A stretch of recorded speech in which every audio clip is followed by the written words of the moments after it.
నమస్కారం గురుగారు. శ్రీమాత్రే నమః. శ్రీ గురుభ్యో నమః. గురుగారు, మాకు లాస్ట్ వీడియోలో వచ్చేసి ఏంటంటే మిథున రాశి వారికి వచ్చేసి ఈ జూలై మాసంలోని ఎలా ఉండబోతుంది ఏంటి అనే వాటి గురించి అయితే మాకు తెలియజేశారు. ఇక మనం తదుపరి రాశి ఒకసారి చూసుకున్నట్లయితే కర్కాటక రాశి.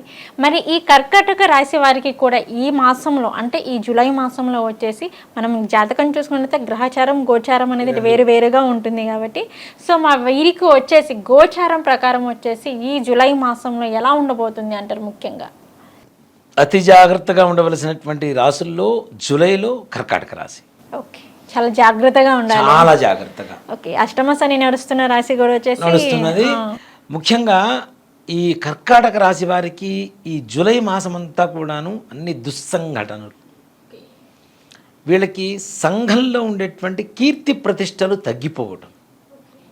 అంటే వీళ్ళ ప్రమేయం ఉన్నా లేకపోయినా ఎదురు వాళ్ళు వీళ్ళ మీద అపవాదులు వేసి వీళ్ళకి సంఘంలో ఉండేటువంటి కీర్తి ప్రతిష్టలకి భంగం వాటిల్లేలా ఉంటుంది. సో వీరిపైన నిందలు ఎక్కువగా ఉండేటువంటి అవకాశం ఉంది. కాబట్టి చాలా జాగ్రత్తగా ఆచితూచి అడుగు వేయటం అనేది సూచించదగినటువంటి విషయం.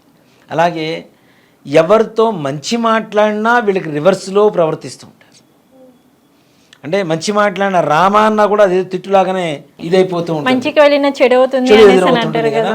ఏ చిన్న మాట కూడా మాట పట్టింపులు రావటం, దానివల్ల గొడవలు అవ్వటం. అంతేకాకుండా భార్యాభర్తల మధ్యలో విపరీతమైనటువంటి గొడవలు, అంటే కుటుంబపరమైనటువంటి చికాకులు విపరీతమైనటువంటి స్థాయిలో. ఇక్కడ ఏంటి అంటే మౌనేన కలహం నాస్తి, మౌనంగా ఉంటే కలహాలు ఉండవు. అంతే కదా. ఇంట్లో బయటికి ఎంత కష్టపడి వచ్చినా ఏం చేసి వచ్చినా అది ఆడవాళ్ళు కావచ్చు మగవాళ్ళు కావచ్చు ఎవరైనా సరే ఎక్కువగా మాట్లాడుకోకుండా మితంగా మాట్లాడుకుంటే ప్రశాంతమైనటువంటి వాతావరణంతో ముందుకెళ్ళొచ్చు. అదే భర్త ఏదో మాట అన్నాడని భార్య మాట్లాడటం, మరలా భార్య ఏదో మాట అన్నదని చెప్పి భర్త ఏదో మరలా మాట్లాడటం, ఇలా రెచ్చిపోయి మాట్లాడటం వల్ల లేనిపోయిన సమస్యలు తప్పితే కుటుంబంలో విపరీతమైనటువంటి చికాకులు తప్పితే వేరే రకమైనటువంటి ఇది ఉండవు. ముఖ్యంగా సంతాన కారణంగా కూడా వీళ్ళ కీర్తి ప్రతిష్టలకి భంగం వాటిల్లేటువంటి అవకాశం కనబడుతుంది. ఓకే, పిల్లల వల్ల కూడా వీరికి అంతేగా. పిల్లలు వెళ్ళి పలానా చోట ఏదైనా చెడ్డ పని చేసి వస్తే పలానా వాళ్ళ పిల్లలు అంటారు కదా. కాబట్టి ఆ విధంగా కూడా వీళ్ళకి భంగం వాటిల్లేటువంటి అవకాశం ఎక్కువ కనపడుతుంది. శత్రు బాధలు.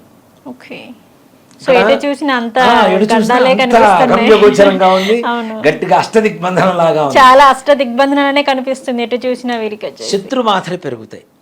వీళ్ళకి ఇప్పుడు చేసినటువంటి దానికంటే కూడాను అంతకు ముందు చేసినటువంటి కొన్ని పనుల వల్ల ఎవరైతే శత్రువులు ఎక్కువగా ఉన్నారో వాళ్ళందరూ ఒకటేసారి దండెత్తి వీళ్ళ మీదకి వస్తారు. అంటే ఎప్పుడైతే బ్యాడ్ టైం సమయం బాగాలేదో ఆటోమేటిక్గా అందరూ ఒకటేసారి కలిసి వస్తారు కదా. కలిసి వచ్చినప్పుడు వీళ్ళకి ఇంకాస్త ఎక్కువ టెన్షన్ అవుతుంది. ఆర్థిక పరంగా కూడాను అంతంత మాత్రంగానే ఉంటుంది. పెద్దగా ఏదో చిన్న చిన్న ఖర్చులకు తప్పితే కుటుంబపరమైనటువంటి వ్యవహారాలకు కూడా అప్పు చేసి బయట ఎక్కడి నుంచో తీసుకొచ్చి కుటుంబంలో జరగవలసినటువంటి కార్యాలు కూడా నిత్యావసర వస్తువులతో సహా ఓ మాట చెప్పాలి అంటే అలా అప్పు చేస్తూనే ముందుకు వెళ్ళవలసినటువంటి పరిస్థితులు ఎక్కువ కనపడుతున్నాయి. కాబట్టి చాలా చాలా ఆచితూచి ఖర్చు పెట్టడం, రూపాయికి రూపాయి దాచిపెట్టుకొని ఈ నెలలో ఇప్పుడు జూలై నెల ఉంది, దానికంటే ముందు మాసంలో జూన్ నెలలో కొంతవరకు దాచిపెట్టుకొని జాగ్రత్త పడితే జూలై మాసంలో కొంతవరకు ఏదైనా కష్టాల నుంచి బయటపడడానికి అవకాశం ఉంటుంది. లేకపోతే మరీ విపరీతమైనటువంటి ఆర్థికపరమైనటువంటి నష్టం. అలాగే విద్యార్థులు కూడాను ఇక్కడ ముఖ్యంగా కర్కాటక రాశిలో ఉండేటువంటి విద్యార్థులకి ఈ సంవత్సరం అంటే ఈ జూలై నెలలో చెప్పదగినటువంటి సూచన ఏంటంటే దుస్నేహాలకి దూరంగా ఉండండి. చెడు స్నేహాలకి చాలా దూరంగా ఉంటే మంచిది. వాటి వల్ల దుర్వ్యసనాలకి దగ్గర అయ్యేటువంటి అవకాశాలు ఎక్కువ ఉన్నాయి. స్నేహాలకు దూరంగా లేకపోతే దుర్వ్యసనాలకి దగ్గర అయ్యేటువంటి అవకాశాలు ఉన్నాయి. మద్యము, ఈ ధూమపానం ఇట్లాంటి వాటికి ఎక్కువగా అట్రాక్ట్ అయ్యేటువంటి చెడు అలవాట్లకు ఎక్కువగా దగ్గర అయ్యేటువంటి అవకాశం. అంతేకాకుండా ఈ జూలైలో కర్కాటక రాశి వారికి దాదాపుగా పోలీస్ స్టేషన్లు కావచ్చు, కోర్టు వ్యవహారాలు కావచ్చు, ఇలాంటివి కూడా ఎక్కువగా చికాకులు తెచ్చిపెట్టే అవకాశం ఉన్నది. కాబట్టి తగిన జాగ్రత్తలు తీసుకోవాల్సినటువంటి అవసరం ఉంది. ఇక ఇంట్లో పెద్దల అనారోగ్య పరిస్థితి కూడా అట్లానే బాధిస్తూ ఉంటుంది. వీళ్ళకి అసలే డబ్బులు లేవు, ఖర్చులు ఎక్కువ అనుకుంటే వాళ్ళ అనారోగ్య పరిస్థితి వల్ల కూడా కాస్త ఎక్కువ ఖర్చులు పెట్టవలసిన అవసరం రావడం, హాస్పిటల్స్ చుట్టూ తిరగటం, ఈ రకమైనటువంటి వైద్యం తప్పనిసరిగా చేయించవలసినటువంటి పరిస్థితులు రావడం, ఎక్కువ ఖర్చులు రావడం అనేది జరుగుతూ ఉంటుంది. ముఖ్యంగా విద్యార్థులు చెప్పా కదా, చెడు స్నేహాలకి దగ్గర అయ్యేటువంటి అవకాశాలు చాలా ఎక్కువగా ఉన్నాయి. కాబట్టి తగిన జాగ్రత్త, ఇంట్లోంచి అవసరమైతే బయటికి వెళ్ళటం, లేదంటే హాయిగా కుటుంబ సభ్యులతోనే కూర్చొని మాట్లాడుకోవడం అనేది సూచించదగినటువంటి విషయం. రియల్ ఎస్టేట్ రంగం వారు ఈ మాసంలో అసలు వ్యాపారం నేను చేయట్లేదు, గమ్మున కూర్చుందాం ప్రశాంతంగా అనుకోవడం అనేది ఉత్తమమైనటువంటి మార్గం. ఓకే, ఈ జూలై మాసం మొత్తం సైలెంట్గా కూర్చోవడం మంచిది, మంచి ఉత్తమమైనటువంటి మార్గం. దేనికంటే అనవసరమైనటువంటి మోసాలకి వీళ్ళు లోన్ అవ్వాల్సిన పరిస్థితి వస్తుంది. అలాగే వీళ్ళు అనుకునేటువంటి పనులు ముందుకు వెళ్ళకపోగా వీళ్ళకి లేనిపోని మాటలు, వీళ్ళు వ్యాపారం చేయలేకపోతున్నారు, సంఘంలో గౌరవం తగ్గిపోవటం, వీళ్ళు చేయరు, వీళ్ళు నమ్మకస్తులు కాదు అని చెప్పి వీళ్ళ మీద నిందలు ఎక్కువగా రావటం, ఈ రకమైనటువంటి పరిస్థితులు ఎక్కువగా కనబడుతున్నాయి. అలాగే విదేశీ ప్రయాణానికి, అసలు ప్రయాణానికి ఏ రకమైనటువంటి ప్రయత్నం కూడా చేయాల్సిన అవసరం లేదు, వద్దు అనే చెప్తా. ఎందుకంటే చేసిన తర్వాత పనులు అవ్వకపోతే ఎక్కువ నిరుత్సాహపడాలి ఇంకా, కాబట్టి చేయకుండా ఉండడం అనేది ఉత్తమం. ఇక విదేశాల్లో ఉండేటువంటి ఉద్యోగస్తులకి మంచి పర్లేదు అనుకునేటువంటి ఉద్యోగ స్థితిలో ఉంటారు.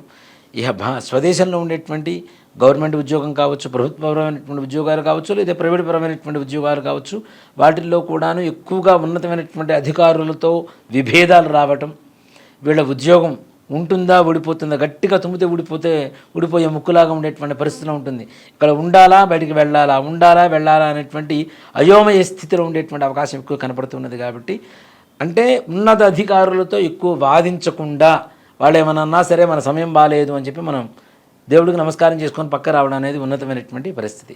అలాగే వివాహ ప్రయత్నాలు కూడా అంత పెద్దగా సానుకూలంగా ఉండవు. ఈ సమయంలో కర్కాటక రాశి వాళ్ళు వివాహం చేసుకుంటే తప్పనిసరిగా వికలత్ర యోగం, రెండో వివాహ యోగం జరిగేటువంటి అవకాశాలు ఉన్నాయి. కాబట్టి తగిన జాగ్రత్తలు తీసుకోవాల్సిన పరిస్థితి ఉంటుంది. జూలై మాసంలో వివాహాలు అంటే ఇక్కడ ముఖ్యంగా కర్కాటక రాశి వారికి జూలై మాసమంతా కష్టంగా ఇంకా ఏ రాశి వాళ్ళకి కూడా లేదు. ఓకే, ఈ కర్కాటక రాశి వారికి వచ్చేసి జూలై మాసం అత్యంత కష్టతరమైనటువంటి పనులు. విద్యార్థులు పాస్ అవ్వకపోవడం, అలాగే వివాహాలు కుదరకపోవడం, సంతానం విషయంలో కూడా ప్రయత్నించి విఫలం అవ్వటం, వైద్యం తీసుకొని వైద్య సహాయంతో కూడా సంతానం కలుగుతుంది కాబట్టి అట్లాంటి వాటి కూడా విఫలం అవ్వటం, తద్వారా మానసికమైనటువంటి అప్రశాంతత, మానసికమైనటువంటి ప్రశాంతత ఉండదు వీళ్ళకి. ఒత్తిడికి లోనవుతూ ఉంటారు.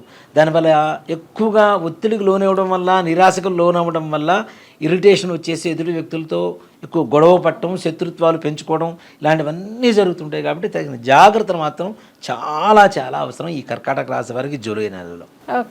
ఓకే గురుగారు, కర్కాటక రాశి వారికి వచ్చేసి జూలై మాసం ఎలా ఉండబోతుంది అనే అంశం గురించి అయితే చెప్పారు. కానీ ఎటు చూసినా వారికి ఒక అష్ట దిగ్బంధనం, అంటే ఎటు చూసినా వారికి గండాలు తప్పించి ఏం కనిపించట్లేదు. సో అటువంటి గండాల నుంచి, అంటే అటువంటి అష్ట దిగ్బంధనం నుంచి వారు బయటపడాలి అంటే మరి ఎటువంటి పరిహారం చేసుకుంటే వారికి కొంచెం ఈ జూలై మాసం వచ్చేసి సానుకూలంగా ఉంటుందంటారు?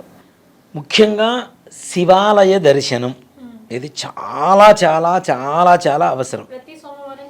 ప్రతి నిత్యం చేసుకున్నా, జూలై మాసం మొత్తం చేసుకున్నా కూడా తప్పులేదు. ప్రతినిత్యం ఉదయం సాయంకాలం 2 సార్లు, ప్రదోషకాలం ప్రాతకాలం, 2 సమయాల్లో తప్పనిసరిగా శివదర్శనం చేసుకోవడం అనేది ఒకటి. ఈ ప్రదోషకాలంలో మనకి చండీశ్వర ప్రదక్షిణ అని చెప్పి ఒక ప్రదక్షిణ ఉంటుంది, ఒక విధానం ఉంటుంది.